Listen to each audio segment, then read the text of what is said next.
Sarah, can you lead us in the Pledge of Allegiance? Sure. I pledge allegiance to the flag of the United States of America and to the republic for which it stands, one nation, under God, indivisible, with liberty and justice for all.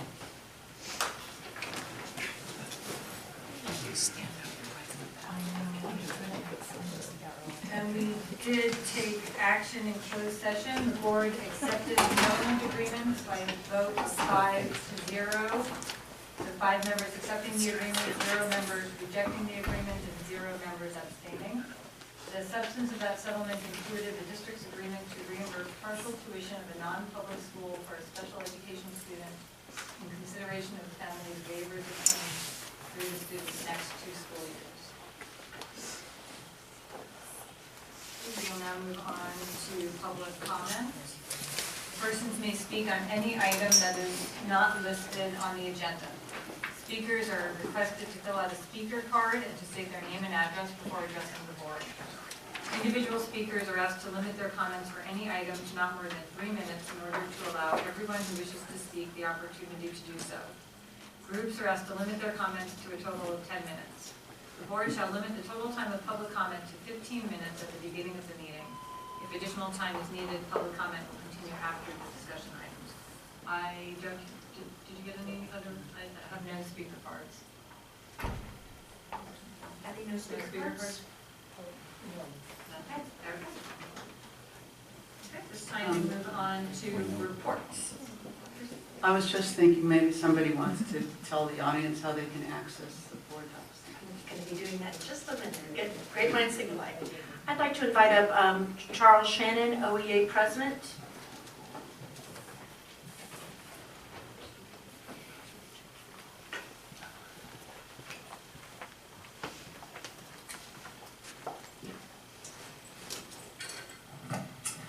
Good evening, board, staff, teachers, and the public.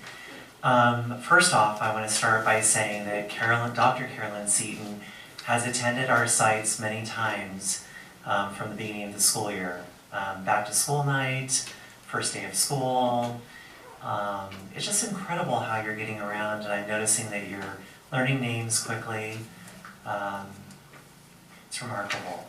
Thank you so much. It's such a good feeling to know how much you care, to get to know each of us individually, and spread great cheer. Even my kids know your name, which typically kids don't remember superintendents, but they remember you. Thank you. Thank you. We also want to say that the air conditioner units, the stopgap measure, really is helping. We've had a few warm days. We turned it on in my own classroom, and I can only speak for my classroom. It didn't take very long to really cool it off a bit so that we could focus. And I so appreciate that we did this as a short term.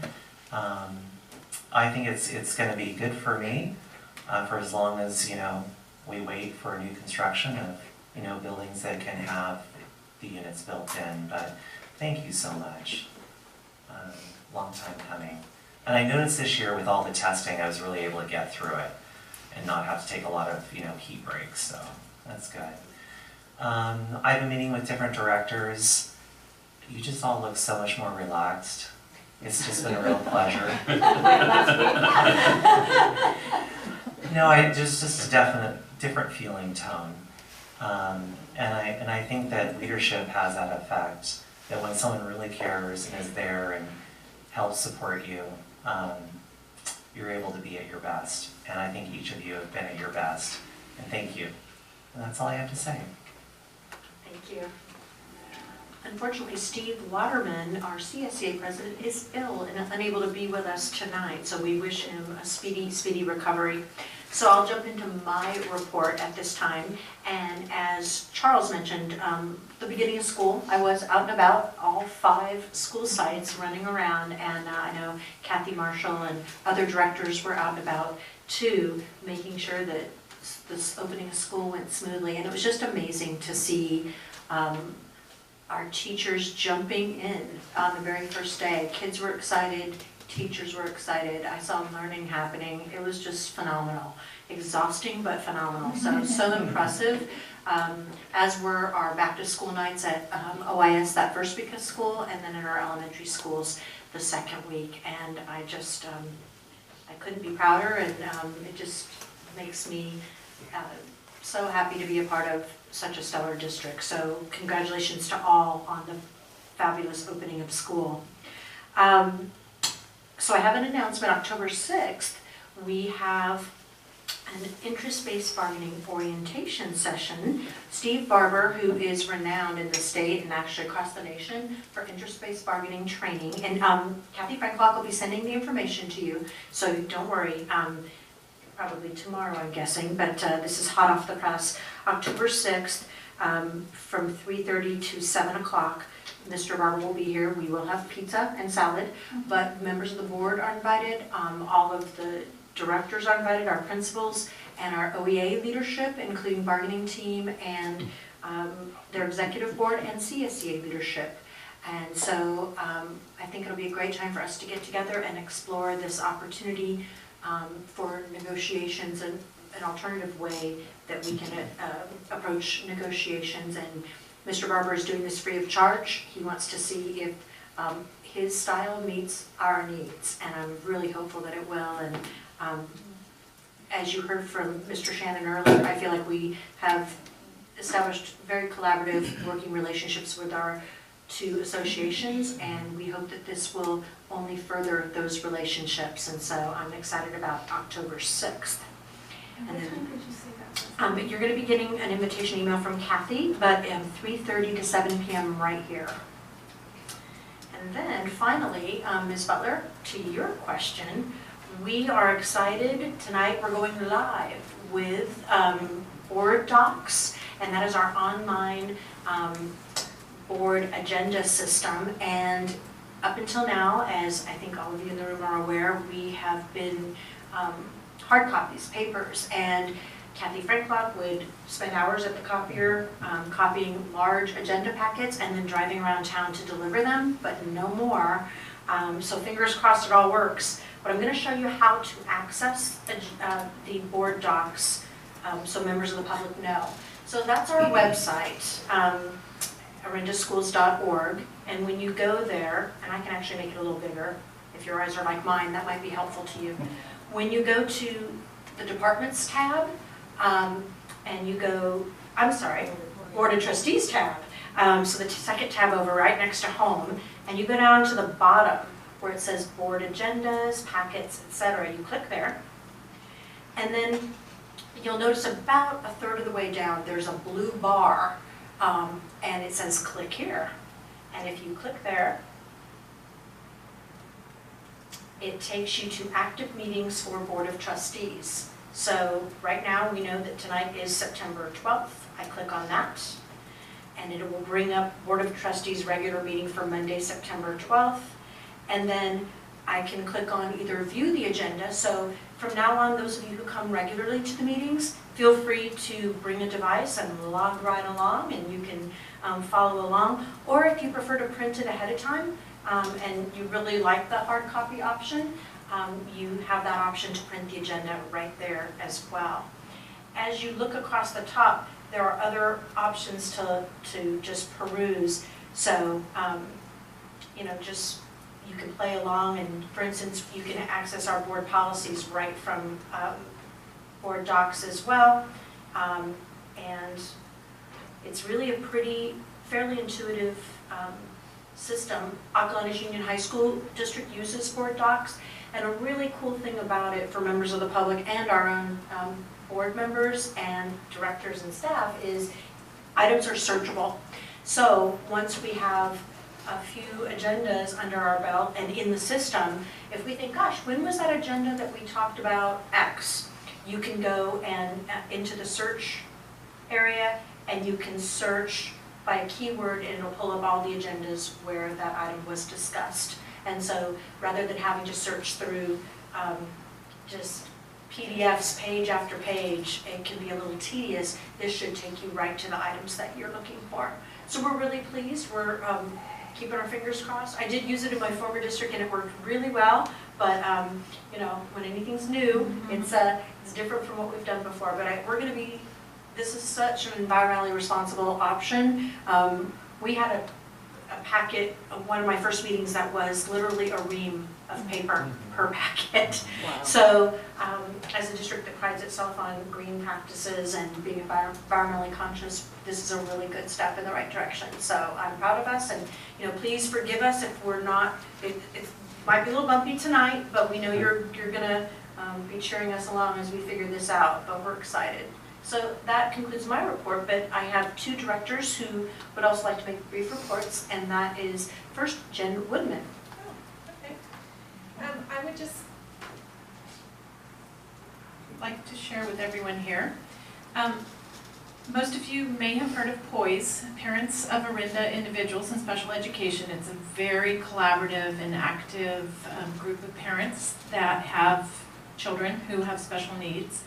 And we have site representatives, and these people are very self-directed, and they meet with me on a quarterly basis. And last year we started having conversations with surrounding districts about doing some parent education topics and presenting those in the evenings. And so Orinda with POISE is presenting the first in a series of these parent ed topics, and on September 27th, between 7 and 8:30 here in the boardroom.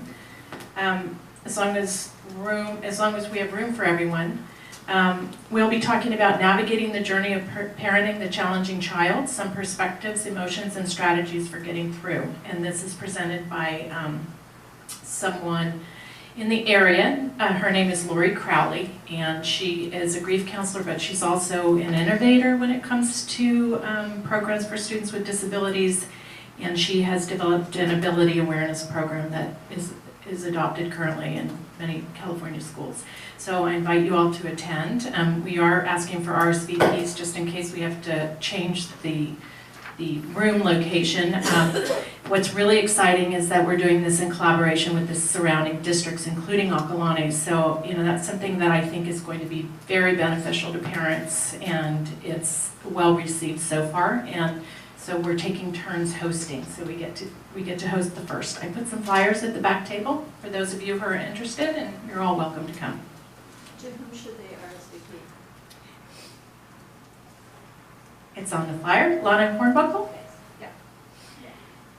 Thank you, Jen. And now if you could pass the mic to Kathy Marshall, who has a little update for us as well.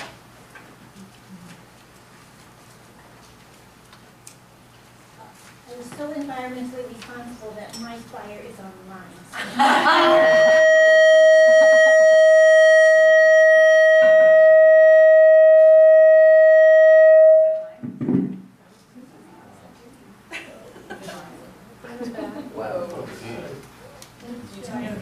Talk now? Yes. So the flyer is located on our Orinda website. We have a tab at the top menu for parent education.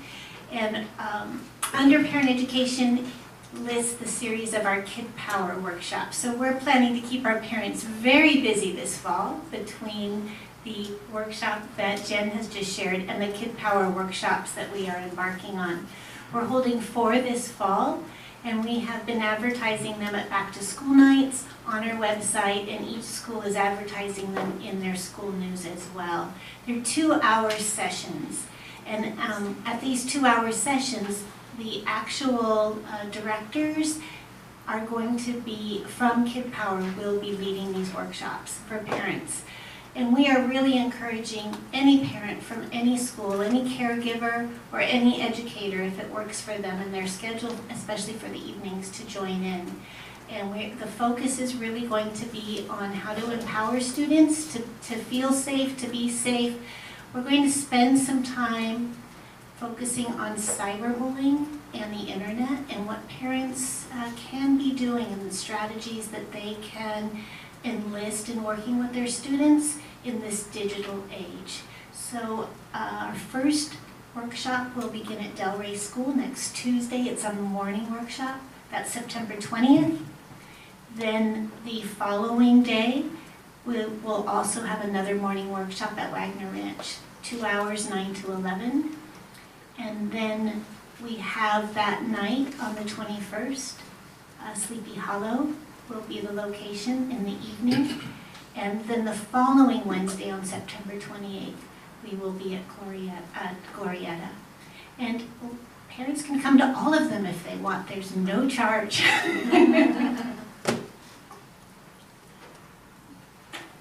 Thank you, Kathy. That concludes. I'm a little afraid of my mic, so just stay back here. So now we'll move to our first action item A, contract with Doug Gephardt for mentoring services. And that would be my action item. It's become a little more common for new superintendents, particularly in the state of California, to ask for the services of a mentor for the first year, sometimes even up to 2 years. Someone who is an experienced superintendent who can be that sounding board for a new superintendent to bounce ideas off of, to ask for that mentor to ask probing questions of the new superintendent, just to make sure that you're staying on track with the myriad responsibilities that come with the position. Mr. Doug Gephardt recently concluded a 2-year mentoring engagement with the superintendent of Albany schools, and that superintendent could not have recommended him more highly to me. She said I think I was speaking to one of the board members earlier, he is not someone who gives you the fish, he teaches you to fish. So he definitely knows how to ask the right questions to get you to be reflective, a reflective practitioner, and to help lead you to the best decisions on behalf of students in the district. So I'm really pleased. He's already visited me twice. He wanted to ensure that I thought he was the best fit for me. And so he's actually driven with me to all 5 of our school sites, and we conversed the entire time. And he wanted to get a sense of the community. And I feel very comfortable with him. He says he'll be available 24/7. I won't take him up on that.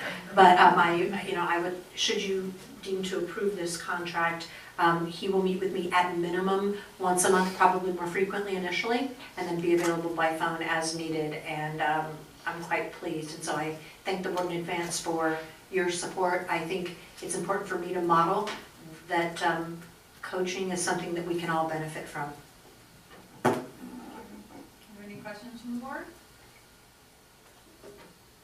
I don't have any questions, but I just wanted to say I'm really glad to see this. And of course, I don't know him, but I'm glad that you're going to have access to somebody, not that I have any doubts about your leadership skills. I just always think there's always benefit to talking to someone else, so I'm really glad you're doing that. Thank you. Thank you. Anyone else? I do have a question. I noticed that on the contract it has a not to exceed total amount, but I wasn't clear on whether he would be billing us monthly or how that would work. And I assume he doesn't want to just get paid once at the end of the year. Correct, $400 a month. So it is more. Do we need to clarify that in the fee schedule at all? or- I checked with Ms. Sidrian, whatever works best for the business department. Okay. I mean, I kind of did the math in my head and came up with the formula also. I just didn't want, I assumed he would want to be paid. Yeah, I think once at the end. I think you would, yes. So whatever clarification if we need So you to. need to clarify. Thank you. Okay, if there are no other questions from the board, are there any comments from the public? Seeing none. Yeah. This is back to the board, this is an action item. I move that we approve the contract with Doug Gephardt for mentoring services. Second. All in favor? Aye. Aye. Opposed? Okay, that's unanimous. Is our voting going up on that? No. No, we're not quite there yet. We'll get there. Okay, so now we'll move on to action item B, 2015-16 unaudited actual financial report. Good evening. Tonight I am presenting the 15-16 unaudited actuals financial report for the Orinda School District. Click. I can advance myself from here? Should let you. Okay, just a second. These are common. Oh, look at it. And if not, I can do your banner. Okay. I think we're good. Okay, so The 15-16 unedited actuals report is our report of our financial status for the whole entire year, last year, 7/1/15 through 6/30/16. So it is what we actually did for the school year last year. It is unaudited. They call it the unaudited actuals until the auditor comes in and audits. Then it will be it'll be called the audited actuals. But right now they're unaudited. The auditors are going to complete the audit process in October, and a review of that audit will be prepared in an audit report that will be presented to the board in December. The ending the school year establishes what our beginning fund balance will be for the 16-17 year. So closing our books, it gives us a great picture of where we ended and where we begin for the next year. Every year, on or before the 15th of each year, the unaudited actuals must be presented to the board for approval. And here is I'll go into the details of our finances. So for the 15-16 year, we do have our expenditures, and they are divided between unrestricted and restricted. But we started the year with $4.9, almost $5 million. We started the year. We did bring in $31.6 million in revenues, and we had $29.8 in expenditures, which left us an ending fund balance of $6.8 million. The majority of that ending balance is sitting in the unrestricted side of $6.3 million, and a small portion is on the restricted side. Since we do not have a lot of categoricals now, there really isn't much on the restricted side anymore. When we're looking at that $32 million in revenues, what does it make up? And the majority of our revenue does come from the LCFF of our student population per student, and that is the $17.7 million. We do receive some federal funds of $494,000 and some state monies of $2.9. And the other largest category of revenues comes from our local sources of $10.3 million. We do have some other sources which were contributions between restricted and unrestricted programs, and we did receive $80,000 to start. It was an advance we received from our solar Krebs. It's not really an advance, it was like kind of what was left over that was went towards the first payment that we have to make, which was net to zero because it was $80,000, they gave us $80,000. But when we look at the revenues, 56% is coming from LCFF, and then the locals 33%, and we do have our state and federal. So I wanted to not only show that LCFF is our largest portion, but the local, what makes up the local. And so I broke down even the local portion to show that the majority does come from the generous support of our EFO and Parents Club, which is 47%. Parcel taxes are the second, which is at 37%. We do have local monies coming from our SELPA, and then some donations that we receive from parents and field trips. So as we move forward and make decisions, knowing that EFO and Parents Club does support a lot of our expenditures, and we do rely on this income to support our programs and electives and class sizes, it has become almost a reliance on what Orinda provides in an educational program. What a generous community we have through the parcel taxes and EFO and Parents Club. On the expenditure side of $30 million, the majority of our expenditures are in salaries and benefits through certificated, classified, and employee benefits. We're looking at about 24 million out of the 30 million. And we do have books and supplies and other operating and services, which has a lot to do with our utilities and contracts. We do have other items such as tuition where we're in between school districts where we're servicing, having services provided. But the majority, as you can tell, is coming from salaries and benefits. And when you see it in a visual format instead of looking at the numbers, you can see that 83% of our budget is salary benefits. Education is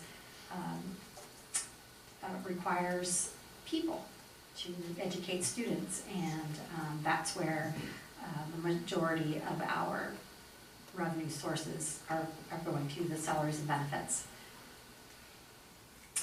When you look at just the ending fund balance, when I mentioned we had our beginning balance, we had our revenues, we had our expenses, and now looking at our ending balance, what makes up our ending balance of the 6.8 million? And as you can see, we do have some restricted sources of about 500,000, and we have some prepaid expenditures that are having to be set aside and are locally restricted and unassigned. We do have our reserve for economic uncertainties, which a district our size requires 3%, but we do have set aside 9%, which is a very nice way to the board to answer how the state funds us, where 3% really isn't going to get you anywhere if we get hit with a mid-year cut or something to the effect of some other type of change to our sources that come from the state. So when you're looking at our ending fund balance as a whole of $6.8 million, there's $959,000 that we ended the year with that is basically unassigned, unanswered for, some one-time money, so it's almost $1 million that we ended with. And when you look at, what the components are, I know it's a little small, but this actually makes up the whole 6.8 million, where you can actually see, how we have to account for all these different programs and make sure they're spending it in the right category. So say, for example, lottery, keeping track of those funds and making sure they're carrying over and getting spent into the next year. So that was just a breakdown of what the components are made of. So when you take the unaudited actuals, since we have closed the books, they're unaudited at this point, but I'll knock on wood, but I've never had an audit adjustment, so you can basically say that's what our numbers will be, and we ended the year. So we start with taking the ending balance from 15-16 and move it forward to 16-17. When we adopted our budget back in June, it was all based on estimated actuals and what we thought we would end the year with. Now we know what we ended the year with. And we can take that number, that ending balance, move it forward into the 16-17 year. So as of right now, the ending balance of 6.8 million in 15-16, moving it forward to the beginning balance of 16-17, and applying our adopted budget of revenues of 30 million and expenditures of 29 million, we do have an ending balance of $7.4 million. And then the breakdown of that components of that ending fund balance moving forward. I also have just included the other funds that we manage within the district. Fund 17, which is Special Reserve Fund for non-capital projects, $858,000. These would be monies that are set aside one time, like for example, replacing all of our maintenance vehicles. I know we bought them all at one time, but they're going to probably go out all at one time too, or over a period of time. But what will we do to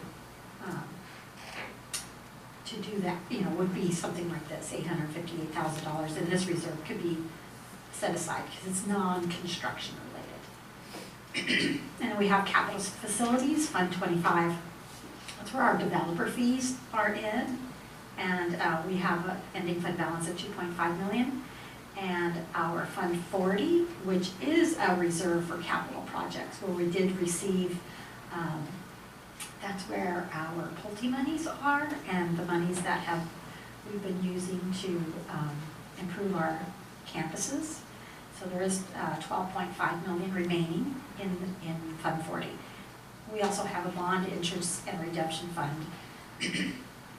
It's only for reporting purposes, but all of the bond monies that we received have an in and an out through the county treasury, and we have to maintain this. There's a $37,000 balance left, but it has to stay within the bond interest and redemption. This isn't anything that we would be able to transfer into the general fund. We do have a small self-insurance amount that's remaining. I anticipate to close that out in the 16-17 year, and we do not have we are not self-insured through our district. This should not, it's basically been spending it down, purchasing things that are related to safety and items that are related to our insurance or workers' comp equipment. But we're self-insured through our joint powers agreement. We as a district do not have a JPA, and that's what we would use this fund for. So as when I came into the district, and I noticed we did have this Fund 67, and spending this money out, and there should be nothing left in here and be closed out this year. And we do have our retiree fund, 71, which does have a trust fund set up of $1 million. It will be, and you'll see it in the audit report, the adjustment for the investment as to any gains or losses to this investment, or any withdrawals that have been taken out of this retiree fund. But you'll see the final numbers that come from the auditor, because I do know it is a little lower. It's about 800,000 instead of 1 million, because we did have a withdrawal and there was some decrease in the investment. So just to let you know where we're at in next steps, all of this work that was done for the unaudited actuals for the 15-16 year, preparing this financial report to show, number one, we made it through another year. We have a good standing that we're preparing now for the first interim report. Now that the ending balance is known, beginning balances are known, and we've started the year. I have to prepare now for first interim, which takes a financial picture through October 30th.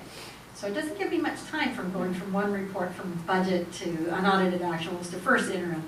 So preparing for first interim, I'll be updating, revenues and ADA and enrollment.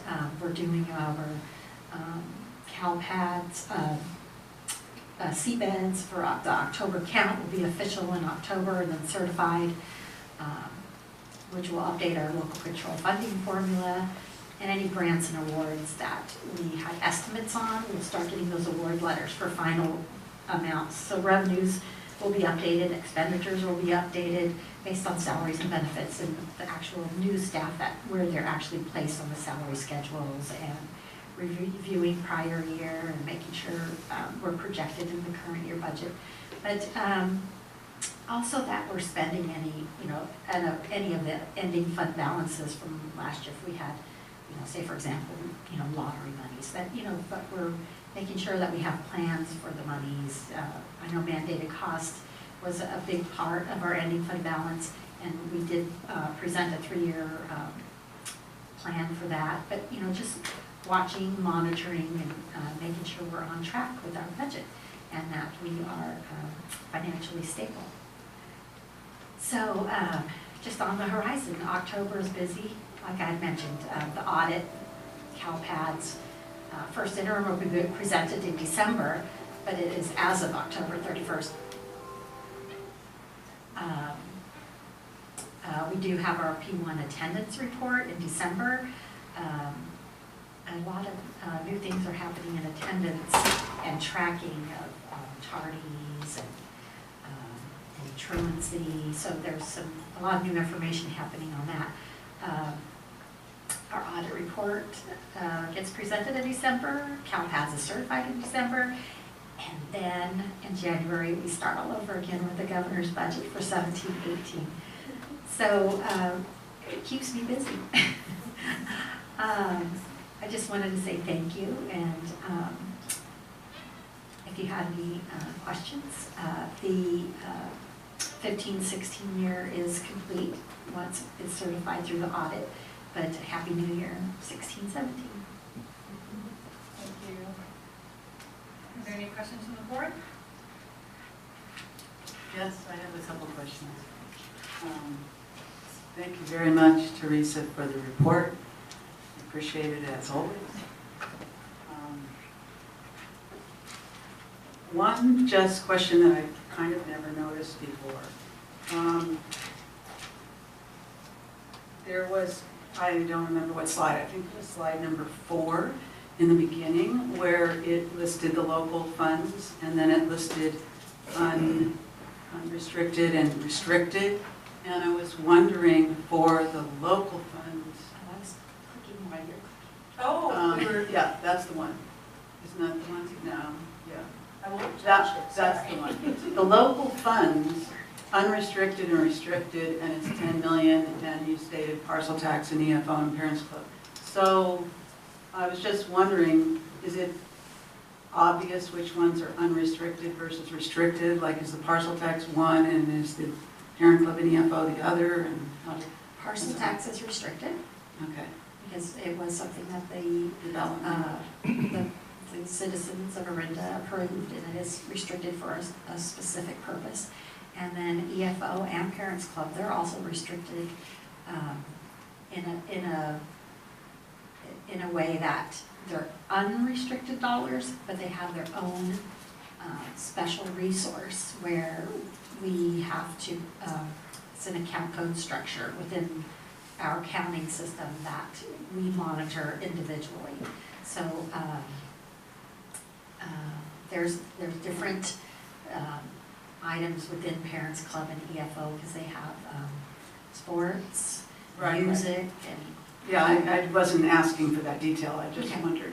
So it's the parcel tax that's restricted Yes. here is in terms of this. Okay, that makes sense. And then the other amounts would be, in the local side, we do have our SELPA, that's all restricted too. State and federal grants, all restricted. Right. Okay. And then on the other, there was a later page where you've got the funds, Fund 40, Fund 71. Fund 71 said retiree fund, and it was like 1 point something million. Can you clarify what is that retiree fund? I'm forgetting. Is that The, just basically, I'm not asking for detail. okay. The district set up a, where was I at? Oh, 12, thank you. There we Oh, go. that's, Okay. is that the OPEB? Yes. Oh, Fund okay. 71 Yes. is OPEB, and it needs to be reflected in our financials. Mhm. It was reflected in our financials last, well, the 15-16 year going forward. This money isn't sitting anywhere within the district's monies that are held at the county treasury. It's actually sitting with it's called CERT. It's through the California Trust, through PERS. There's a PERS group that allows for a trust. So it's sitting with them. Yeah, that's fine, I just wasn't sure if I just wasn't sure. I just wanted the basic explanation if that was OPEB or some Yeah, type of retirement. I could probably put in parentheses OPEB, but they call Fund 71 retiree fund. It's interesting. Right, thank you. I think that's all the questions I have right now. Thank you. Okay. I have a couple of quick questions. Related on Fund 71, I was trying to, the money's held in trust, as we agreed, but why does it show a balance that's paying off? In other words, is that a snapshot in time, or? It is a snapshot in time. And there has been activity within the Fund 71 trust recognition within our system. But the balance is at the trust up at the state. There is still some more information I would like to present to the board, and I have it on a future agenda item to talk about OPEB and where it was, where it is, where it's going, so that we can have more discussion, because it is an outstanding liability on our books, and we do need to show our intent of funding retiree benefits. Which is the reason for my question. Assumably, when it's working right, that number is very low because it's cycling in and out. But the future agenda item Yes. makes sense. Second question, the unassigned amount, which of course is unpredictable, and then at the end of the year, what's our typical protocol for carrying that over? In other words, it's an amount, it's a line item, so I assume it carries over. In the budgeting process, do we consider how much to carry over, spend, whatnot? Basically, it's unassigned, and when the board will take action for anything new, maybe it'll say, well, it's coming out of the unassigned to ending fund balance. So it's also kind of like a savings account for the district that, for example, a staff member may leave in the middle of the year, and we will replace the staff member, but that staff member coming in will cost a little more, or could cost less. That would be where the fluctuation you would see on that unassigned balance. That makes perfect sense, but I was asking too, it carries over. So Yes. whatever, during the year, we may have decisions, surprises, you would recommend drawing from unassigned, but then part of the budget is to have that unassigned, and Yes. likely it's a different number. And that your we draw. reserve amount varies because it's based on a percentage of your expenditures, so that number should Should vary too. shift at least marginally based on your actual expenditures. You were specifically talking about the unassigned. Right, Yeah, I'm yeah. just saying like that 9%. number, which is Oh. also coming out of your beginning balance. Yes. Would also fluctuate a bit at least. Go up or down, which might impact your unassigned number, right? Because Yeah. your reserve number goes. No, it makes sense. And Totally. when I started here in Orinda last year, we did have a large unassigned balance, but through board direction, we did bring that dollar amount down through some one-time compensation to staff. Correct. So it's all based on, direction and what you would like to see. For example, if we carry that money over again into the next year and it grows, you could see, maybe there might be something you would want to have that money go to. That would be a board decision. But you may have noticed it is much lower than what we started out with in the 14-15 year. So we make those decisions and it carries over. That's Yes. what I was tying into. That's great. Last quick question. You noted two remarkable things: how we spend our money on our teachers and our person resources, how we get a lot of our money from EFO. I think another remarkable thing that we'll be talking about in another context, but I want to make sure I understand it reflected in these numbers. It's remarkable in a budget that our pie chart for capital outlays is 1%. Any institution doing that is in trouble pretty quickly. We're not, because we have other funds that we spend on capital, but I want to understand that capital outlay line item. It's small because we're drawing from other funds. Oh, I'm sorry, slide 7. Yes, 7 is the next. And then the next page is the chart that shows it as being 1%. Yeah, chart is 1%. So, the question is, I think the answer I know, which is, well, that's because we had Pulte money and others and we're spending it that way. But in terms of long-term thinking, we're benefiting from something else and we're drawing it for others. What's best practice for us to be thinking about capital outlays as a portion of our budget when Pulte money is spent and we're looking at other sources of funding? that's a good question. Just to give you a little background on capital outlay, it's anything over $5,000. That's Okay. how it's coded within our financial system. So capital outlay, if it is, it could be anything from a truck, a lot of, a server, anything that has that threshold, 5,000 and above. Typically, all of our large purchases have been going through the infrastructure of Pulte, the Fund 40. And as you have met, as I've shown on the slides, there is still monies, and we do still have projects to complete, but there's also the Fund 17.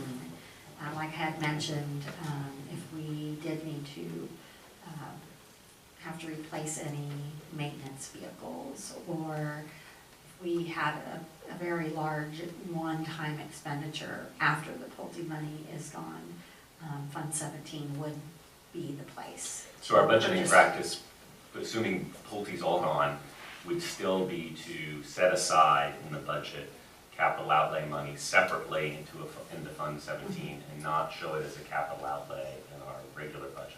It's just unusual to have a number there and a number in capital outlay. But with 1%, it's some sort of leftover. Yes. Yeah. And another example could be, because we do provide discretionary funds to the school sites, and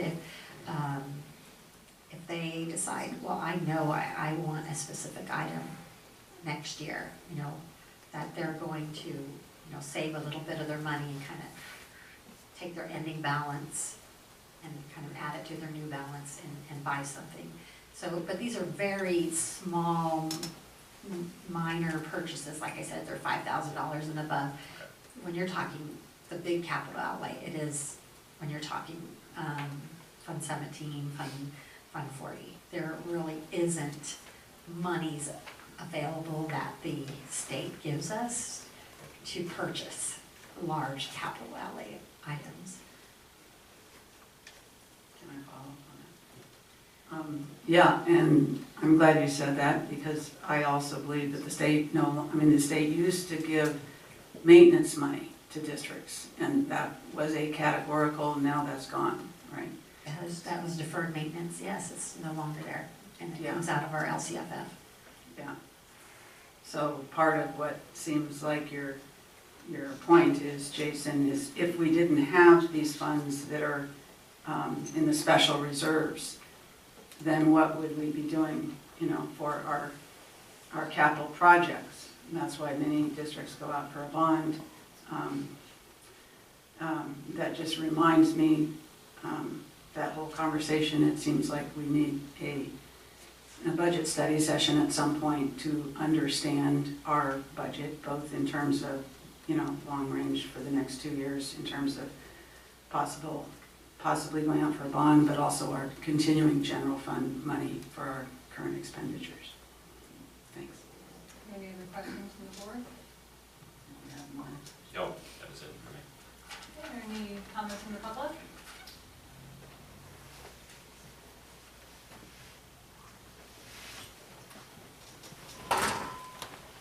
Should I just stand up and talk? Kind of here? Are we way in the back? Charles Champneau, president. Earlier, Teresa was saying that a majority of our budget is paid to the salaries of our staff, and that's true across schools in the nation. The majority of salary is paid to staff. I also wanted to bring up, there's some data about school districts and how they fare since 2008 when we had the economic crisis where we're at now. We're barely at where we were in 2009. We've had about an 8.4% increase since 2008. That's not as high as many of our districts, but we don't get the same LCFF. That's different depending on the types of students that you serve. So we're still trying to get out of this hole, and we look forward to working with the district to figure out some creative ways to attract and retain teachers. Thank you. Thank you. Any other comments from the public? Well, I do have one more comment. The comment regarding the reserve, that we have a 9%, and you kind of made the comment, that's nice, and I just wanted to say it's, you know, a district can't, just for the public's information, you can't possibly only have 3%. You know, that's, especially in a small district. So that's always something that's lots of people have comments about, is reserve levels, but I just wanted to say that, so thanks. Any other comments from the board? This item's on for action. Do you have a motion?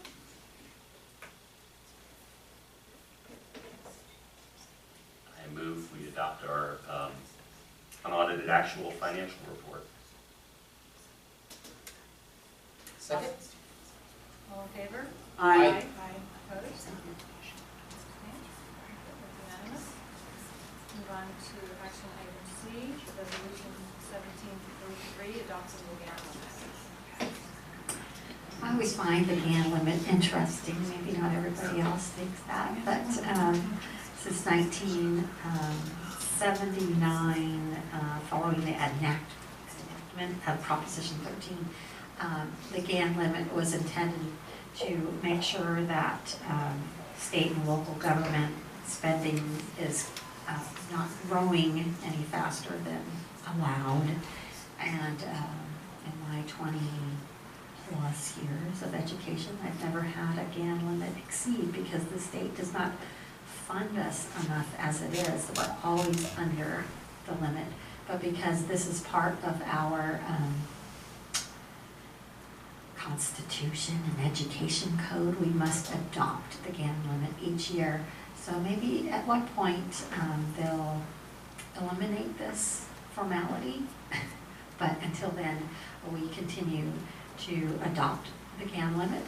It is part of the unaudited actuals reporting. It's called the GAN form, and it is part of the whole entire SACS reporting that does go to the state. But because we have to, I basically pull it out and attach a resolution. It has to be receive action separately from the unaudited actuals.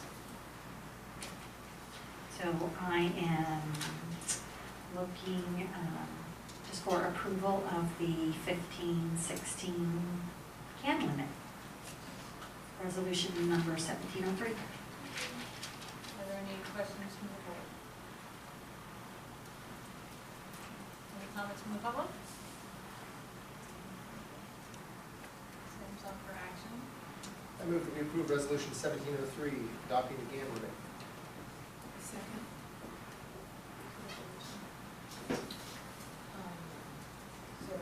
Aye. Aye. Aye. Unanimous. Then move on to action item D, contract with Architect of Record, East Roy Architects, Inc. for Delray and Glorietta 21st Century Lodge. Honorable Board and Dr. Seaton, here today to ask for approval of a contract with the district's Architect of Record, HY Architects, represented here tonight by one of the partners, Marcus Hipser. And this grows out of our desire to address decaying buildings that we have around our school district, beginning with classrooms 22, 23, the Annex Learning Center at Delray Elementary School, which were put in the 1960s and are in very poor condition. And we have the same kind of situation at Glorietta Elementary School. I have distributed pictures of the school sites, plan views of the school sites, showing the location of those proposed new portables, 4 at each of the 2 schools. They're highlighted in yellow, and I have them over on the table over here, together with some other handouts about what's called a Gen 7 modular buildings.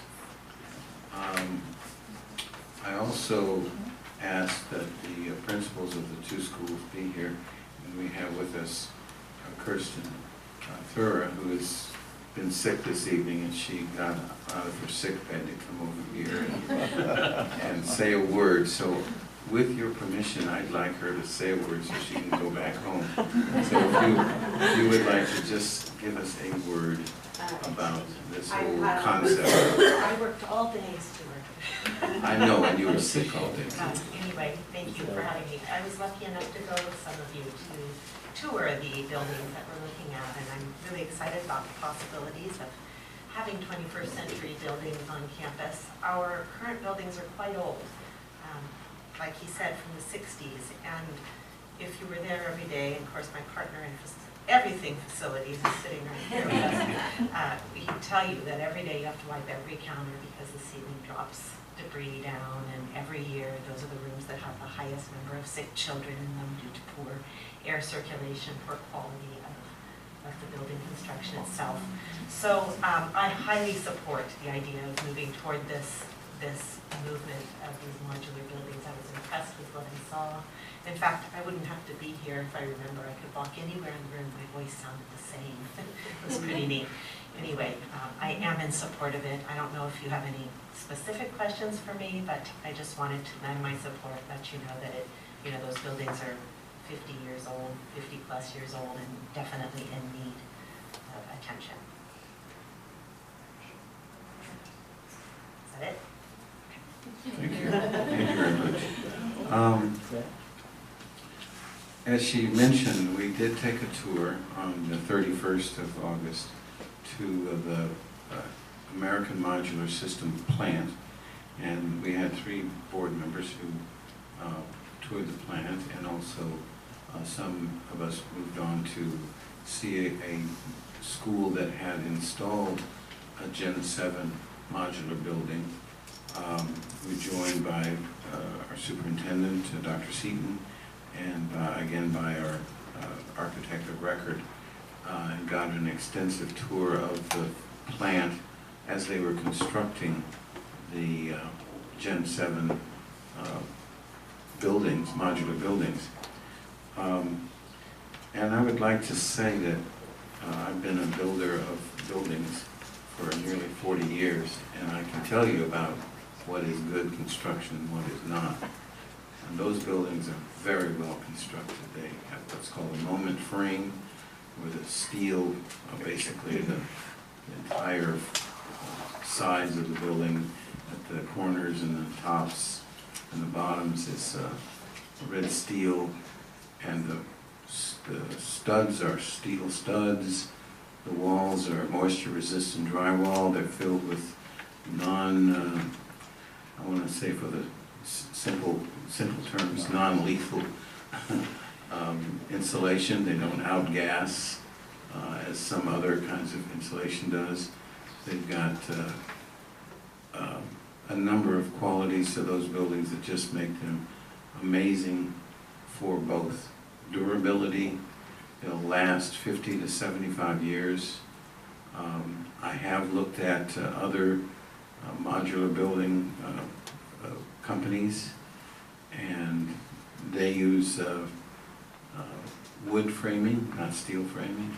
They don't use moisture-resistant drywall. They use some of the insulation that I'm not recommending for buildings. So they did their homework in building a really, really fine structure for schools. I want to point out again that a modular building has a foundation, unlike a portable. Portables have a life expectancy of 15 to 20 years. And again, these buildings on Del Rey's campus were 50, 60 years old. And long, long past what their life should have been. So if we are going to put any new buildings on any of our campuses, I would strongly recommend modulars instead of portables. The beauty of the modular building is that as we move forward with any other kinds of plans for modernization or if we move in the direction of totally replacing any of the buildings that we have, they would be a fit. They would complement any such future plans. So it's not like we'd have to, go back to the drawing boards and eliminate these buildings because they're permanent buildings. We have a time constraint. I hate to lay that out again, but if we are to get these buildings in place next year, we need to start the process now. I hope even we might have had this on the agenda last month so we would be able to deliberatively gone through a process of approval of the architect and had stakeholders involved and more deeply. But we really need to have our plans into the Division of the State Architect no later than December and hopefully by November. So we have a little bit of a time constraint so that once we have a approved set of plans, they can start the fabrication of those buildings during the spring and the winter and spring of next year, so that when school lets out, we can demolish those existing buildings and put in the new modulars. All of this, of course, is predicated on the board approving the concept, but part of that approval of the concept is to retain our architect of record to begin this process. So I'm urging you to approve the concept of new modular buildings made by Gen 7. We've had some information at the last board meeting.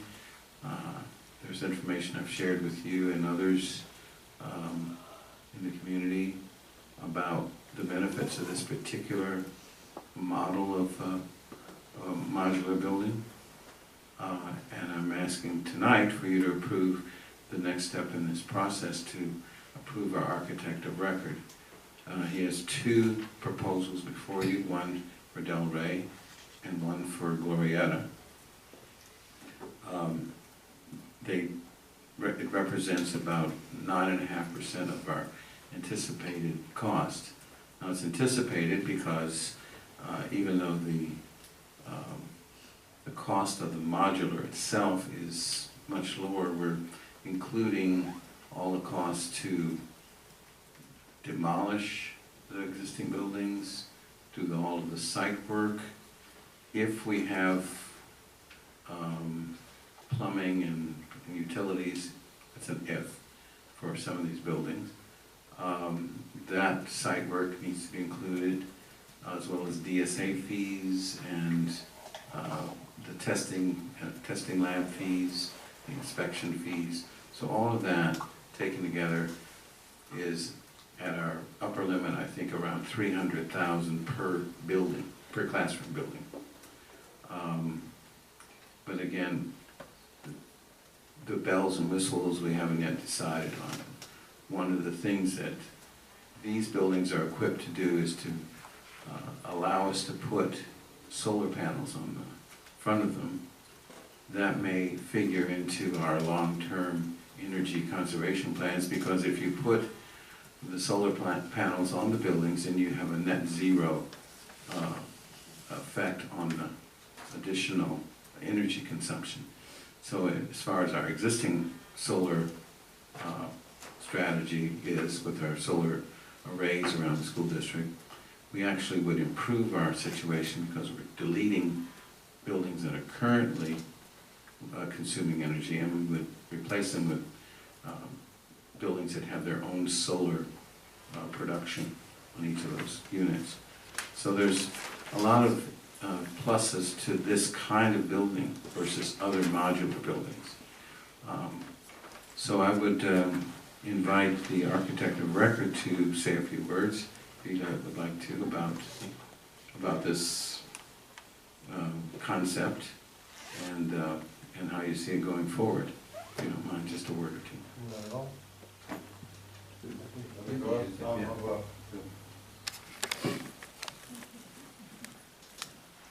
This is the formal way. Good evening, Board, Superintendent, Cabinet. I'm really excited to be part of this process. The buildings, the Gen 7 buildings, a number of you were there at the plant and saw the installations. A lot of energy efficiencies to be gained by using a building of this type.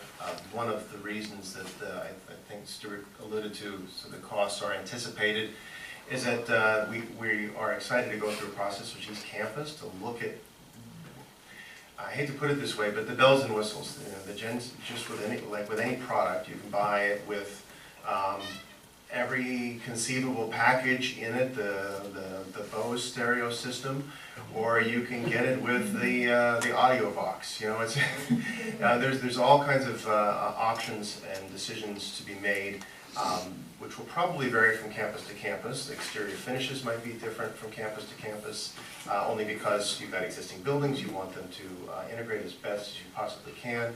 So these things have to be done, and it's really an exciting opportunity for us to get in and talk to the teachers and talk to the principals and understand how it is they want to use these buildings, so we can really create a model for the district moving forward. But I don't have any much more to add than that, other than I'm here to answer questions if you have it.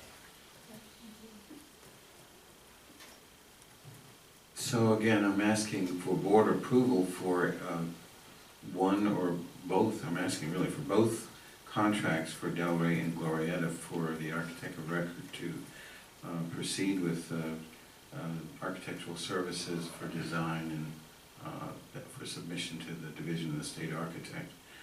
As you can see, one of the contracts for Delray is a 104,750, and one for Glorietta is 121,700. That would be to do the design for 2 kindergarten classrooms and to replace classroom 8 and 9 at Glorietta, and at Delray to replace the 4 buildings that are lined up on the blacktop, rooms 22, 23, and the Annex and Learning Center. The Glorietta units are a little more costly because there's some additional challenges with that. We're also talking about the 2 kindergarten buildings require plumbing, and we may or may not have the plumbing at Delray, so we need to discuss that bell or whistle. So those are. So again, I'm asking for board approval of the contract with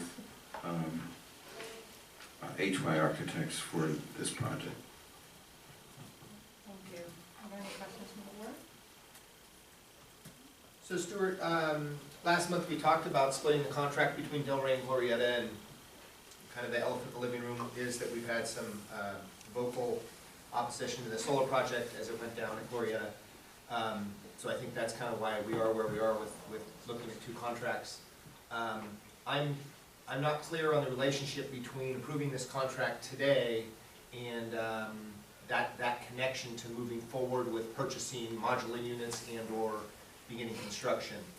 You mentioned that you see us having to kind of fast track, but what I've heard clearly from the board and from the community, especially at Glorietta, is that some members of the board and some members of the community would like us to kind of pause at Glorietta and really give everybody an opportunity to give input relative to construction noise, access, et cetera. So I'm just wondering what the connection is between these contracts we're looking to approve, you're looking to approve, I'm looking to approve, and next steps. What are we tied to once we make this financial commitment? And let's say we approve Glorietta today, but then we go in through a public process and we decide to pause for a year. Do we lose anything? Is this architectural information that we just paid for no longer fresh, and do we have to then submit it? You know where I'm going. Right, we won't lose anything by developing architectural plans. That's one. The second thing I just wanted to point out is that we put in a portable this year at Glorietta without one peep from the community. They barely knew it happened.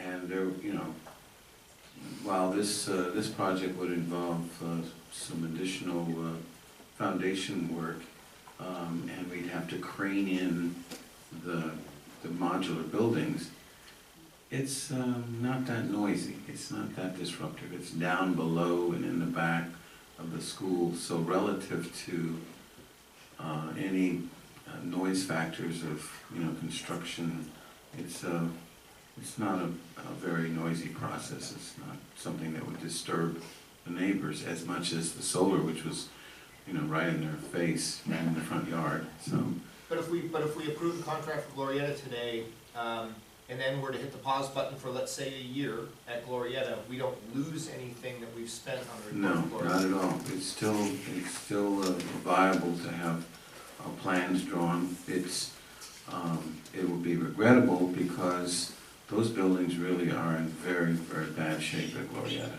It would be very regrettable if, in my opinion, something that is in the interest of our school, of our children, of our, you know, teachers in those classrooms, giving them a decent learning space, moving us ahead on our 21st century classroom agenda. I think it would be regrettable to stall the process because people are concerned that there's going to be too much noise.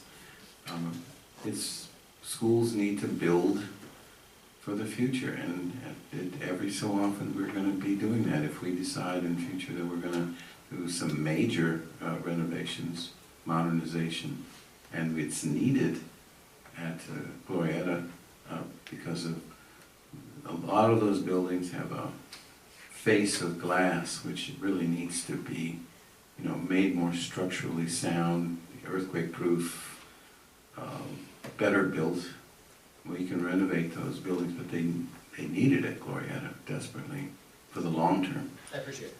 Matt, can I piggyback on that comment? Please. Because I think it's a great comment, and ever the optimist, I see opportunity here. I think the timing of what this ties us into, and even though we now need to rush, it does give us time to engage. I think with Glorietta, but also with the Del Rey community, you know, after the fence situation, with getting word out and engaging with the community. I think it's a future agenda item we have on anyway to talk about building and what we're going to do and interacting with the community. But I think it's an opportunity, and I just would encourage us to take it as an opportunity so that we don't have to pause and just be really proactive and, hey, you know, this is something we want to talk to the communities about. With your permission, this is an opportunity, and I agree with you wholeheartedly, that if we, while this process of design is going on, we are engaging the community in this dialogue and finding the stakeholders and getting them to give us feedback or input to the process. There's nothing wrong with it. I think it's an exciting enough opportunity, and some of these same parents who are, or neighbors who are complaining are parents of students, you know. So it is an opportunity for us to include them and do it right this time. You know, get them involved, get them to, you know, be stakeholders who have something to say about the process. So I think that it is a call to be more inclusive and to get them involved. And I also want to point out that, I mean, for example, if you're seeing this at Del Rey, that's been priority, replacement of those portables has been a high priority for them on our facilities list since that was created. So I don't think it would be a shock to people there. I mean, obviously, we need to communicate what we're planning and looking at and communities at the site, but at the same time, that has a priority there. And I don't think people agree other than that. We disagree that buildings also for their business. So, yeah, you know, we have patience and time.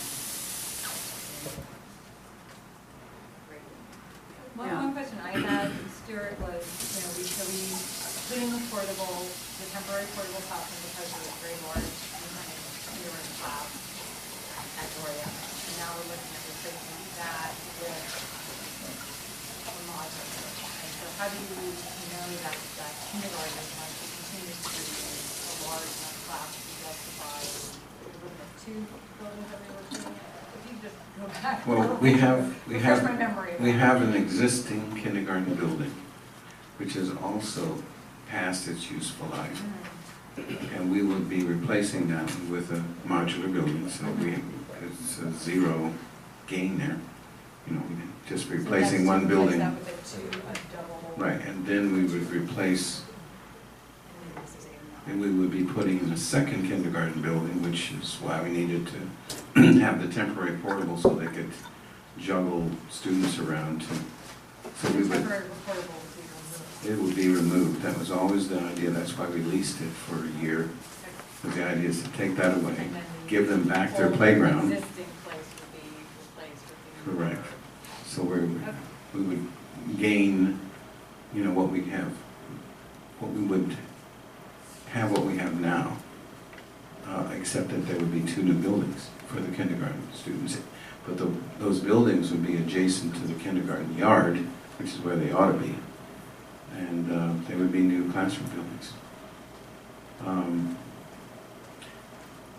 want to answer the other question that Matt asked, which had to do with the timing, because we do need to get into the Division of State Architect, but there's a process for once we have a design, then we can say what the cost is going to be with the Gen 7 organization. They are, because of the procurement rules, we can use what's called a piggyback agreement, because it's already been bid throughout the state. So we don't have to go through a protracted bid process. We can just sign a contract with Gen 7. On the other modular building companies who have similar kinds of innovative classrooms, they don't yet have a pre-approved piggyback contract. So it would take much, much longer to go through the process. And we would have to go out to bid with the other modular companies. With Gen 7, we don't have to do that. We can hit the ground running and keep going. Okay, I have another question related to the funding. So you have provided us with a developer fee fund and the authority amounts. So the 9 million, Teresa, that you have provided us somewhere for the onboarding and 12 million listed up there. So does the $9,035,530 include everything we have committed that's coming out of that fund? And then once we pay all the bills that we said we agreed to, that's what's left at this point. Is that? For the unaudited actuals, that was as of June 30th, and so it does have the 12.5 million in special reserves and another 2.5 million in capital outlay. But since July 1st, we've been spending, and I just want to make sure that the we've encumbered is an accurate reflection yes. of what we have left after everything that we said we're paying for. Yes, so this was a snapshot in time as of June 30th, and the information that was provided for you in relation to Stuart and wanting to fund his projects. That is the most recent information to make your decision. Is using developer fees for all these portables, is that absolutely an appropriate use? Is that something that we need to run by legal counsel? What's the status of that? It is appropriate use. I have in fact checked this out. This was something I learned in our conference with Cash, because this was a big question. If we take away buildings, and can we use developer fees to replace buildings we take away? The answer is yes. So it is an appropriate use of those funds. What's clear is that if we in fact spend $300,000 per unit, we pretty much exhausted the developer fees. And we would have to, because we're talking $2.5 million is left, and it's 2.4 million. So, you know, worst case scenario, we'd have 100,000 left in developer fees. But it's not necessarily going to cost us 300,000. So it may be less than that. So there's no certainty. This was sort of an upper limit. But if it turns out, as sometimes happens with construction projects or overruns, and change orders, and we have to spend more than that, then I would be recommending that we look at using Fund 40 to pay whatever difference there is. But we have to see how it goes. It also has to do with the design, you know, what kind of bells and whistles we're going to have on our units. Are we in fact going to have solar, which I recommend? There's an expense there. So. Any other questions for the board? Yes, I have other questions. Let's see. Regarding the modular buildings themselves, I also went on the site visit, and I was really pleased to go on that, so thank you for arranging it. It was very, very interesting to go and see, and I really liked the Gen 7 building. But just generally, with all that said, you know, we are in charge of the public's money, so to speak, and I would just like to understand better, if we go ahead with this, are we supposed to do competitive bidding for the modular buildings, or it sort of sounded like what you said a minute ago, that we don't have to do that, but I'm not sure, because it also seems to say that in here. You understand my question? I do understand the question. I can pause there. Okay, I'll answer that question. No, we don't have to go out to bid. That's the provision of the piggyback agreement, because these projects have been bid in other places. And under the piggyback law, it says if it has been bid by other districts in the state and they have won the competitive bid, then another district can use that contract that another district approved to purchase you can piggyback their contract, so you don't have to go through a competitive bid process. So we're recommending we do not go through a competitive bid process. Number one, because we believe we have the best option for our school district in this product, and that it doesn't get any better than this, both in terms of our long-term needs, the way they're put together and built, what they will do for our classroom situation, and that they are 21st century buildings, what they do for our learning in those classrooms. So the answer is no, we're not going to bid it, because it's a piggyback contract. Mm-hmm. Okay. And I also would like to state that one of the best advantages, I mean, there were lots of things I liked about the Gen 7 building, but the most obvious to me right away in the beginning was that the windows were operable on both sides of the classroom. And I haven't ever seen a portable that does that. I don't know if there are other modular buildings out there that have operable windows and operable windows on two sides. And I understand what you just said about we're not required to bid this, but I just want to ask, again, as the board who can be criticized from the public for, spending too much money, if somebody sees that this maybe is more expensive than some other modular building, what is our defense that they could see that as an excuse, that we just wanted to put it in right away, but we bought the most expensive or something. I'm not saying it is, but how do we protect ourselves as a board from being criticized in this process? I don't know, maybe our architect could also say something, or... I'll start with an answer. I looked at the Enviroplex building, which doesn't have windows on the back. They have a clear story, and they allow for air to come in low and then go out high on the front side of it.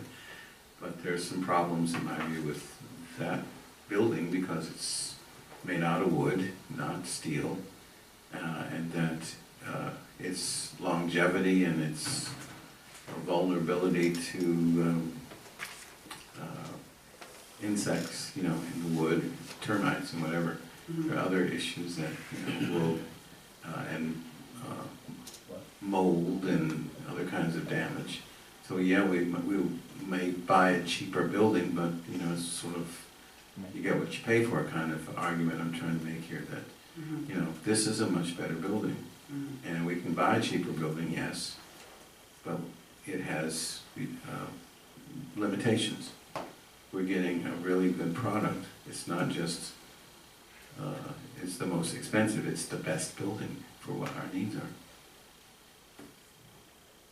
Do you want to add to that? I'm happy to add to it. Yeah, I think one of the benefits, and the reason the piggybacking ability exists in the state is that typically what you have is you have a large district, call it San Diego Unified, Fresno Unified, San Francisco, somebody big that has a large program. And what they do is they then just say, we want modular buildings, and we're going to bid it to a whole number of manufacturers, a whole slew of them.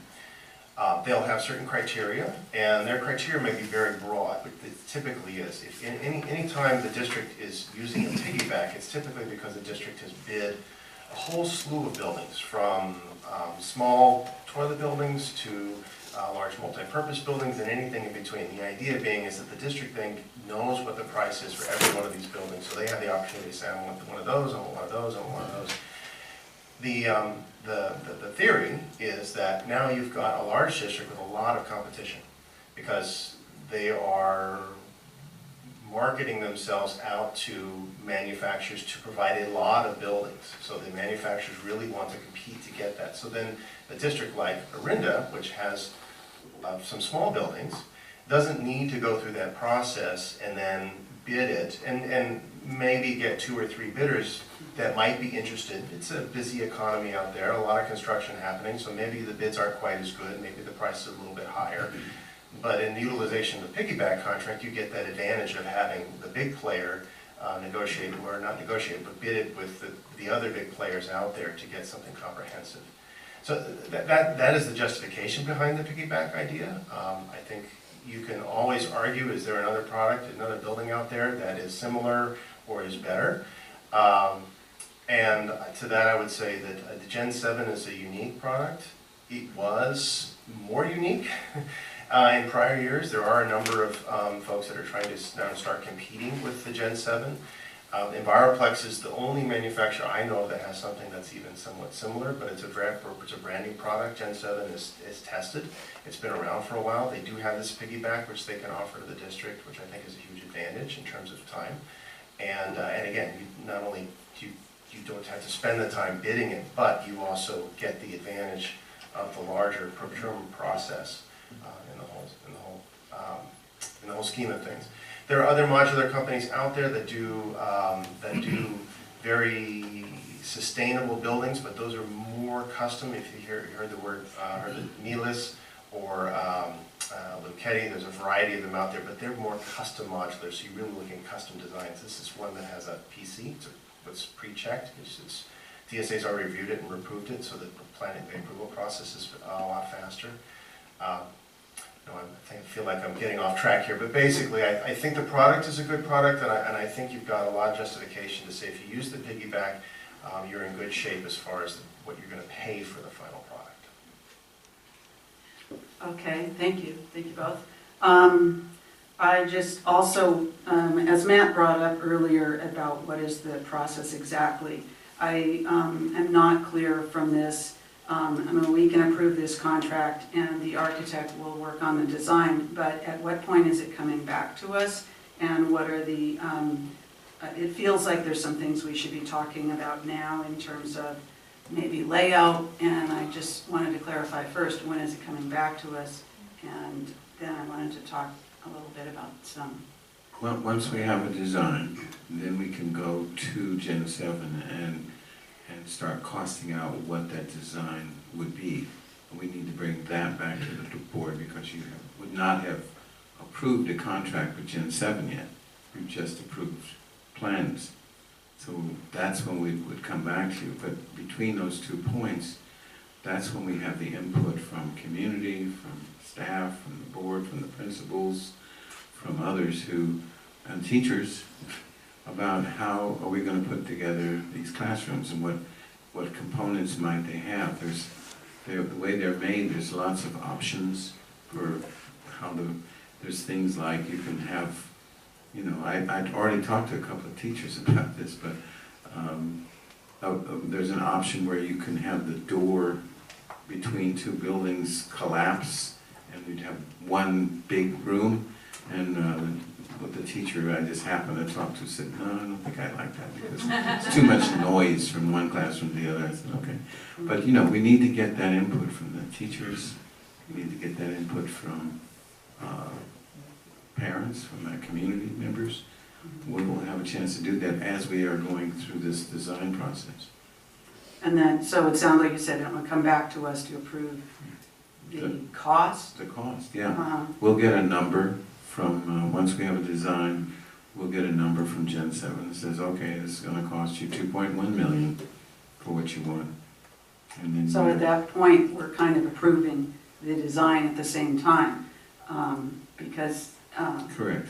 I don't know if you're talking about 2 months, it's maybe from now, or 3 months, or what. I'm just saying, I know you said that we have a fast timeline. I'm not trying to hold you to it. I just wanted to bring up, so this is our opportunity to make a few other comments. And I wanted to, well, for example, Del Rey, are we just considering replacing the buildings exactly where they are? You mentioned these are permanent structures. I don't want to overdo my comments, but you know, I don't think we're going to have another opportunity to make any comments until it's, you know, we're talking about here's what we should have and here's what it costs, and now we're doing a final approval, more or less. So I also kind of wanted to make... We're just trying to approve the... I know, all we're trying to do is approve the architect contract, but I'm trying to make the point, Julie, that this is our only opportunity to make comments unless we, you know, ask for something else. Then it's going to come back for a final approval for the cost of the Gen 7 portables and a final design. This kind of design stuff will go out to the community, that's what you're saying, and input will be gotten at the school sites where it's appropriate.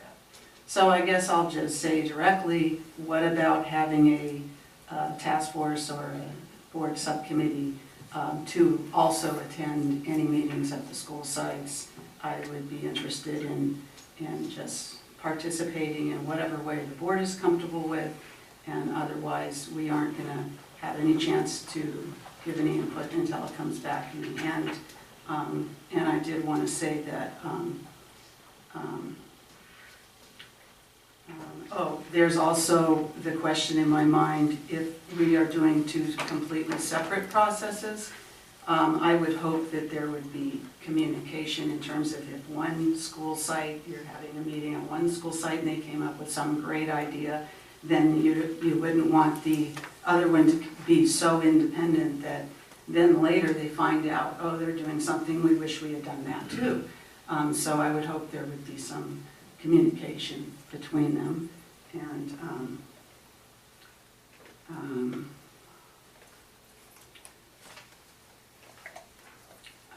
let's see, there was one other thing I wanted to say. I can't think of it now. Well, maybe while Does- you're thinking about that, maybe can I ask my question? Sure, go ahead, Karen. So, Stuart, I noticed on, I'm sorry I wasn't able to go on the tour, so I might have not needed to ask this question if I was able to. But this project timeline says 90 days. And I'm confused because if we want to install these over the summer, I expect that the 90 days doesn't include the demolition. And isn't that too long to install over the summer? That's a great question. That's going to require some very close coordination for the demolition, and we may be able to get demolition done literally in a couple of days, like I've done in other places, like at Wagner Ranch. We can get demolition done very quickly, and then we have to accelerate the timeline. I think this 90 days that they have advertised in their materials is pessimistic numbers, because they have consistently installed them over the summer in other school districts where they came in and the school is out, they get in there, they knock it out. Since it's prefabricated in the plant, there's not a whole lot of delays getting the trucked in there, craned and dropped into place, assembled, and then putting the finishing touches on. It's not, the longest time really is involved with the foundation work. So. I also join Jason in the optimism of knowing that you will develop a really robust communication plan. Should we approve these two contracts tonight, I'd really like to see that communication starting almost immediately. Agreed. It's tonight, if the board approves moving ahead, which, up to this point has still been academic. We've tried to see if we had a concept the board would approve. And that if the board in fact approves this evening, that's our next steps. We need to reach out to the community and let them know that we're going to move ahead with this and inviting their input. Thank you, Stuart. Any other questions from the board? I just would like to add, that was the one other thing I was going to mention was the communication, and I agree also with what Carol just said and Jason. And I think that both of the projects, not just Glorietta, we should be aiming to be very transparent in the whole process.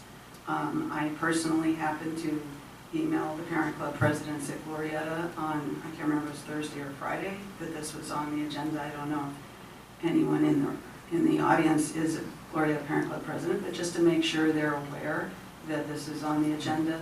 And I would hope that we could continue to communicate not only to the parent club leadership, but also to the neighbors in whatever capacity is, appropriate at both schools. Well, I guess Delray, the neighbor, this isn't going to affect the neighbors as much. But in terms of the past concerns we did have from the neighbors at Glorietta, and there was a comment at the previous meeting regarding we have put solar panels in the parking lot, how would we install or remove a portable? I think it might be good for Stuart to clarify that at Glorietta, the solar panels that are there aren't going to impact this, so that everyone in the public and everyone knows that that isn't going to be a problem. So is that all right if you comment on that? It is not going to be a problem. Our approach to installing them would be to demolish 8 and 9 first, then demolish the kindergarten second, come in from that blacktop area with a crane, lower the new modulars in the kindergarten first, and then lower them in for 8 and 9 second. You don't have to go over the parking lot at all. In fact, that would be inadvisable to do that with or without the the solar panels there. It's clearly much easier to do it from the lower level than it is to try to crane it over the top. There's trees in the way, there's other issues there. Here, there's nothing in the way. So no, it is not a problem. And we wouldn't be accessing that through the parking lot at all? So No, you just not at said- all. Okay. We would come around the back, along the route where we put in our new fire hydrant. Good, thank you. Any other questions from the board? Ready for public comment? Are there any comments from the public?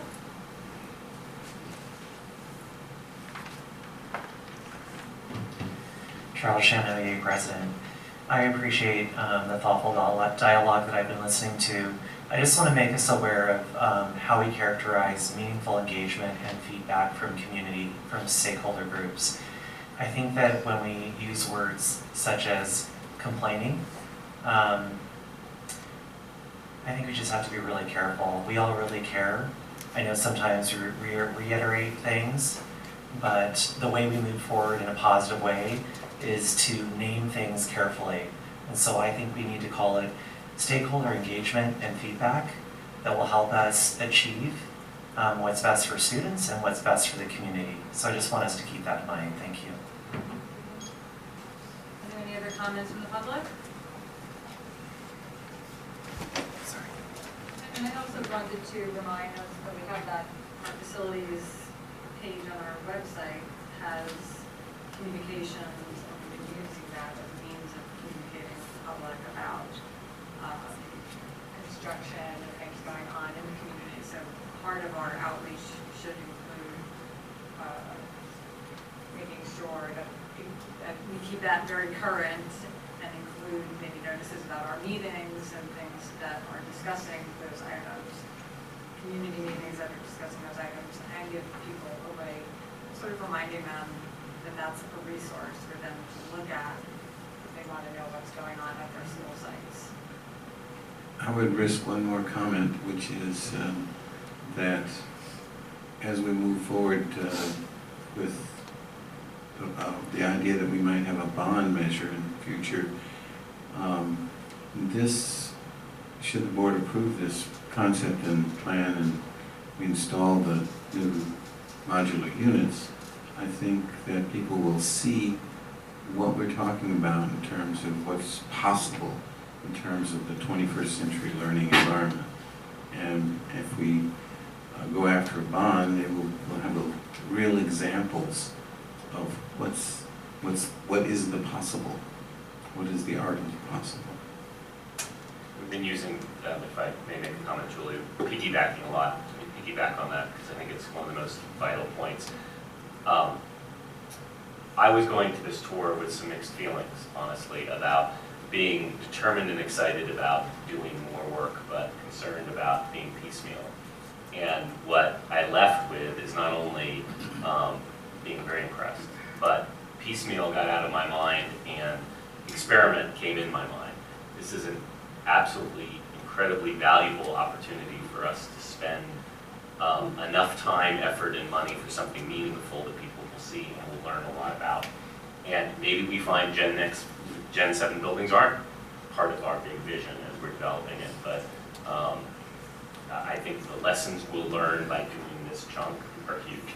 And I just wanted to say thank you for the really thoughtful effort that was put into that tour, planning it, thinking about it, and directing it this way. That was just a very valuable use of time and effort. And getting so many of us to go to Mtg. And it was great seeing Mtg. It was great seeing that. So this item is on for action. I have one more minor question, Julie. Just of the architect and the two different proposals. I noticed that the Del Rey one on the first page under architectural, it includes item 6, 7, 8, which is sort of extra interior elevations, exterior elevations, but it's not on the Glorietta one. I just wondered, was there a reason for that? I mean, Yeah, I did. I moved to the- Just the the basic formal answer. location. Yeah, it's, We will be doing interior elevations for Del Rey, and most likely not need them at Glorieta, because once we've set the standard at Del Rey, I imagine that communication between schools that you asked about is something that's going to be very important.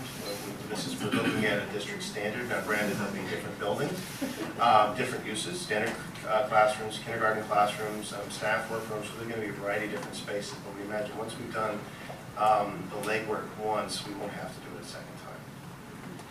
Okay, well, that makes sense. I guess the other reason I was wondering is because the door, the flexibility on where the door is and that kind of thing, and having gone there, and the classroom that we saw that was at the school in Dublin had actually 2 doors, and I would think that would be very specific to how the classrooms are being used, and so maybe there's some other place where you get that input. Well, no, we would definitely get that input as to where the doors go. That's something that we would show on a floor, what we call a floor plan. And it is because AMS will produce the documents that end up being what the district buys, because you're buying a product. So they're the ones who will ultimately do the final elevations, but we'll tell them where the doors are based on our meetings with the school sites. And then when it comes back to us, we will get the cost estimate from Gen 7. We would be approving the cost, and at the same time, the building layout will be given to us along with the cost. Is that correct? That's correct. Okay. Items on for action, through motion. I move that we approve the contracts with the architect of record, HY Architects, for Del Rey and Glorieta 21st Century Modulars. Second. All in favor? Aye. Opposed? That's unanimous. We'll now move on to action item E, OIS job descriptions. What I have before you are a number of job descriptions that are specific to OIS. What I'm asking for is your approval for the description and the associated rate of pay. These positions have existed for some time. Some of them existed for more than 10 years. This is an effort to bring the position descriptions and their pay agreements better in line with what the business department requires. And so that way, Parents Club, who fund these positions, and our business department can incorporate this information into budgets and projections. Is that a fair representation, Ms. Sigrid? So the first one you're looking at, oh, and by the way, Mr. Randall's here to answer any more specific questions that I may be above my head, but what we're looking at specifically are the athletic director position and the assistant athletic director position.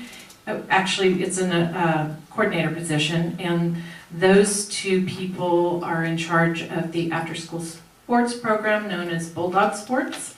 And that particular program involves 700 out of 900 kids, to give you some perspective. And then the other positions are theater program managers. So there is an individual who helps with the coordination of 1 musical and 1 play a year. And that involves at least 200 kids. And then, of course, we have our debate coach, which involves less kids, but nonetheless is a very important program and has been known to win championships in the past. And that involves less kids, but is also a popular program. So,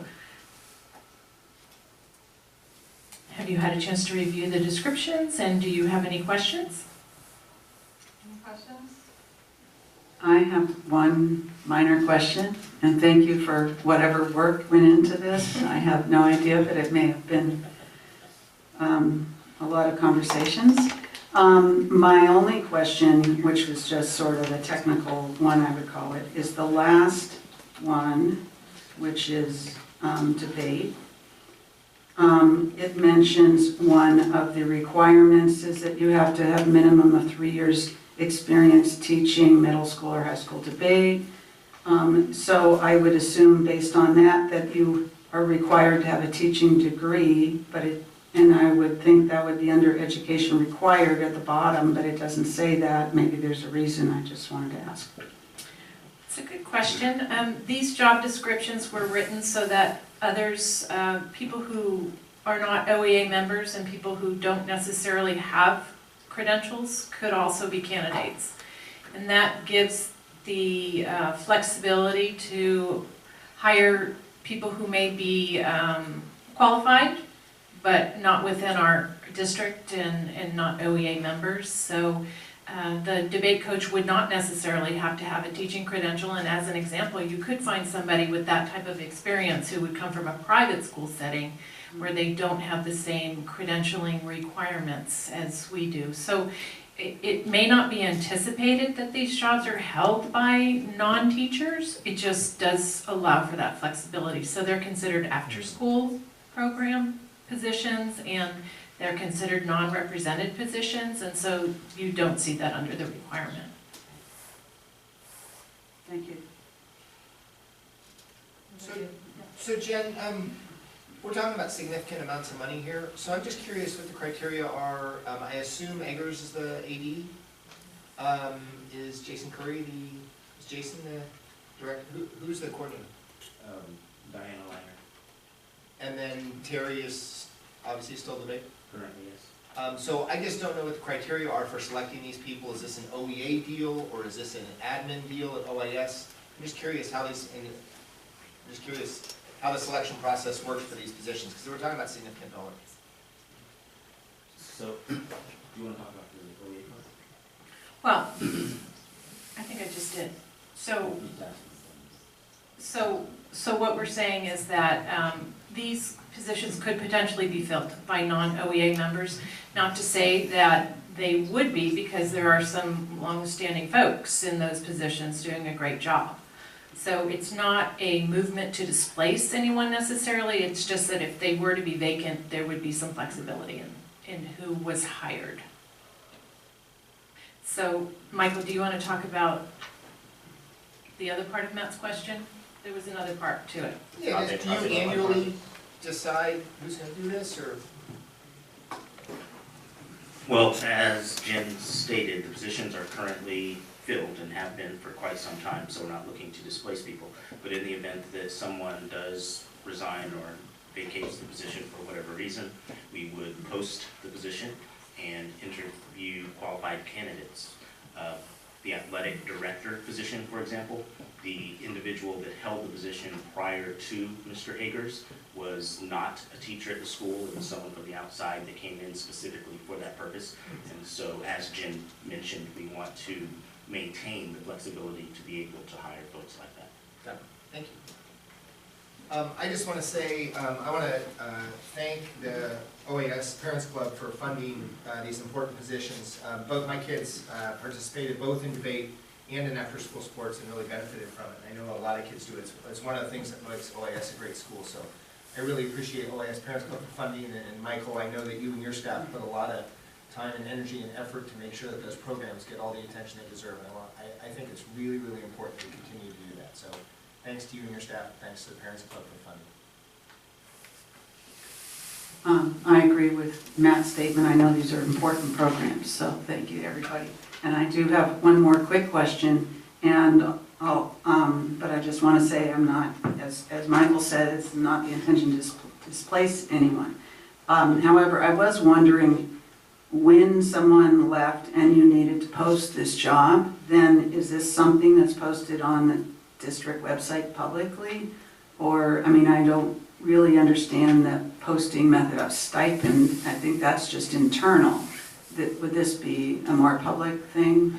So this is to be distinguished from the stipend positions and would be posted in our usual manner for jobs available in the district. So we would post it on our website, we would post it on EdJoin.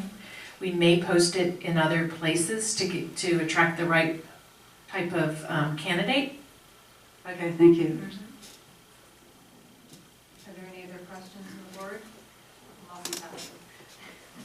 It just kick us off. Okay. Are there any comments from the public?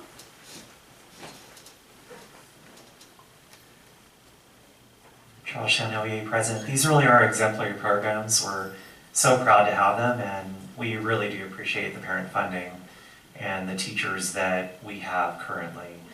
One of the things that OEA has been thinking about is we want to make sure that our members have first priority, that if they truly are the most qualified and have a real specialty in that area, that they would be considered over another candidate who's not from OUSD. We really feel like we want to try to provide, especially because a lot of us work second jobs, it'd be so much easier to stay here in the district if we happen to be true experts in the area. Let's say if it's debate and, you know, I've done it before and I'm the expert, I wouldn't want it to be given to somebody on the outside, because I think building community also means keeping us in the community, and that our kids have repeated experiences with people they know well. So I just wanted to add that. Thank you. Thank you. Any other comments from the public? Any other comments? Yeah, I just want to ask the superintendent then, given, let's see, my understanding is that when we have positions in the district, it is advertised internally first before it's advertised publicly. So given this comment, is that something that could happen with this, or is this already decided to be done differently, or what? So I just want to make sure I understand your question. Are you asking that positions were they to become vacant, as Mr. Randall said, they would be advertised or flown? Are you asking would they be flown internally first? Yes. And then externally? And I want to defer to Ms. Woodman. I mean, and I just want to clarify, you don't have to give me an answer on the spot, but I was sort of asking, is that possible? You can answer in any way you want. I think this will need to roll out in steps. This is a good first step in taking positions that haven't had job descriptions and attaching descriptions to them. These are not considered certificated employee positions in the same vein as teaching positions are. They're considered after-school non-represented positions, the way that the job descriptions are written. And one of the reasons for that is because they were, historically, they've been a little, they've been handled in a different way than other stipend positions and other district certificated positions. So this is a chance to bring them out, define them in the broad daylight, and I think there's some things that need to be worked out. I know that OEA was part of these discussions, and it's really important, I think, to them that there be a really fair and transparent way that these get posted. So the way they're written now, they're considered after-school non-represented positions, and they wouldn't necessarily have to be flown indoors first, internally first for 5 days. Okay, thank you. I just wanted to comment to Dr. Seaton. It doesn't say that these must be certificated, and it does say they're non-represented. I guess my thought was we do, you know, if there was, I mean, this is a lot of ifs, but, you know, if someone was to resign and we needed to post the position, whether they're certificated or classified, it seems like if there's not a requirement that they're certificated, it could be someone classified, with the exception of the debate one at least. Anyway, I was just saying, wouldn't we want to offer it to our employees or give them a heads up first in case one of our employees wanted to apply for the position before we put it out to the public? That was my thought, but you guys can continue to think about it because it's not anything that we're addressing right now. Well, I think it always behooves us when we can hire internally, because our staff members, certificated and classified, are the ones who know our students best and our programs and our campuses. Yes. So I think we would make every effort to try to fill the positions internally before we could, we would have to go to the outside. Thank you. This item is on for action. Jen, can I ask one last question? Sure. Sorry. You know what? With, let's say the athletic director, does getting that stipend of $25,000 a year impact their retirement? I'm gonna let Teresa. You know what? Something else to consider. I'll shoot you an email. Let's. No, it It does. Well, Okay. But it's part of the defined benefit. Okay. It's not part of their, what would you say, their annual salary Got it. compensation. Okay. There's two pots that they draw from, and this would be the defined benefit. ABS, defined supplemental. any other comments? Okay, this item is on for action. Do you have a motion? I move we adopt action item E, the OIS job descriptions. I'll second it. All in favor? Aye. Opposed? That's unanimous. Why don't we take a break? It's 8:11, that clock's a little slow. It's 8:11, why don't we reconvene at 8:20?